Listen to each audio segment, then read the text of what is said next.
Salut à tous les copains, avant de commencer je tiens à vous informer que cette vidéo est entre guillemets la suite et fait écho à la vidéo sur l'origine et l'histoire des logos dans le monde précédemment réalisée sur cette chaîne. Donc si vous l'avez pas encore vue, je vous invite à aller la regarder avant ou après cette vidéo. Et maintenant que je vous ai dit ça, on peut reprendre la vidéo. Il y a quelques semaines de cela, je vous avais parlé de l'origine des logos dans le monde, mais maintenant qu'on est familier avec cette histoire, on peut se poser une autre question. Est-ce que c'est vraiment indispensable et utile d'avoir son logo? Bien sûr, pour ceux qui ont déjà vu la précédente vidéo, vous avez déjà votre idée sur la question, mais on va essayer de creuser un petit peu plus dans celle-ci. Déjà, revenons aux bases. Mais qu'est-ce que c'est qu'un logo? Bah c'est ça, connard. Bon, j'avoue que ma question était un petit peu bête, mais pour ceux qui vivraient dans une grotte, un logo, qu'on appellera aussi logotype, est une représentation graphique qui a pour but d'incarner votre entreprise ou votre marque. Et un logo peut très bien être sous forme de symbole ou uniquement typographique, voire les deux, mais aussi sous forme de mascotte, de monogramme. Bref, il y a plein de types de logos, mais ça on le verra un petit peu plus tard. Et du coup, on peut se demander pourquoi c'est si important d'avoir un logo. Eh bien moi, je vais vous répondre que tout d'abord, le logo, ça va vraiment être la devanture de votre entreprise ou votre marque. C'est vraiment l'élément qu'on verra en premier, soit sur la devanture du magasin, sur les réseaux sociaux, sur le site web,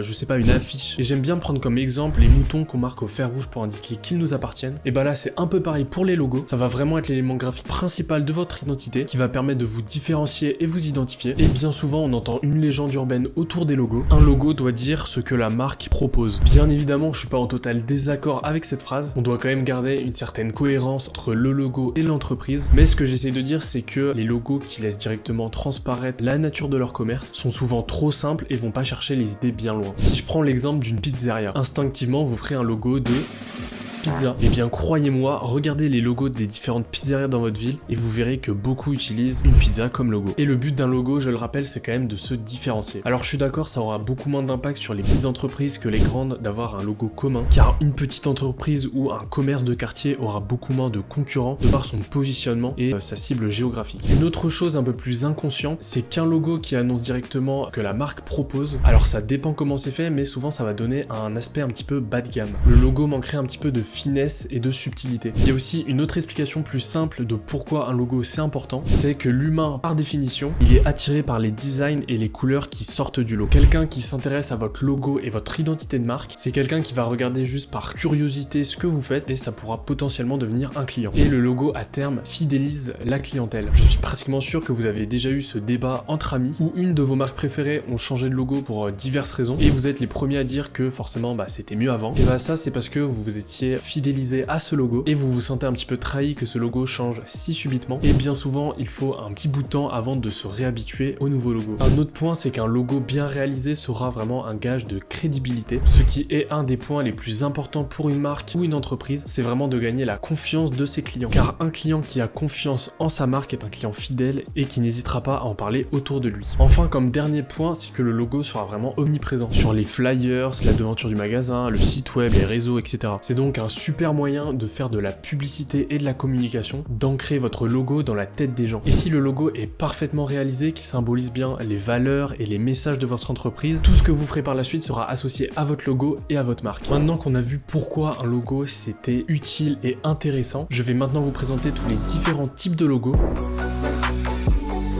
En premier, on a le logo typographique. Comme son nom l'indique, c'est un logo qui est composé uniquement de texte. Il comporte bien souvent le nom de l'entreprise et il est préférable d'utiliser un logo typographique quand votre nom de société ou d'entreprise est assez court. Et comme exemple, on peut avoir Google, Coca-Cola ou encore FedEx.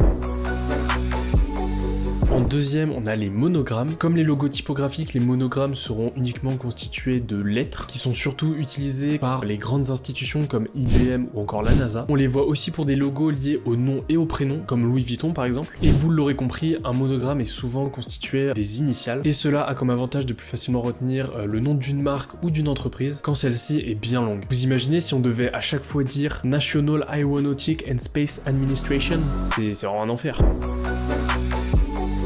Comme leur nom l'indique, ces logos seront principalement constitués de pictogrammes ou de symboles qui font directement référence au nom de la marque ou de l'entreprise. On a par exemple la pomme d'Apple, l'oiseau bleu de Twitter ou encore l'appareil photo d'Instagram. Le désavantage de ces logos, c'est que si vous êtes une petite entreprise, ça va être compliqué de se démarquer. Également, le pictogramme que vous aurez choisi sera toujours associé à votre entreprise.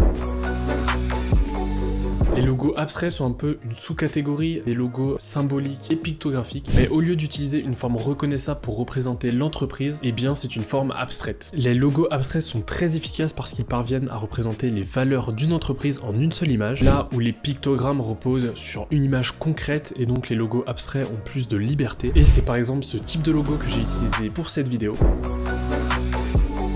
En cinquième, on a les mascottes, qui bien souvent sont des représentations de personnages ou du moins d'êtres animés, et qui ont pour but d'être le porte-parole de la marque. Une mascotte est en quelque sorte l'ambassadrice de la marque qu'elle représente. On a par exemple le colonel de KFC, et anciennement Ronald pour McDo, mais bon lui il était un peu plus flippant qu'autre chose.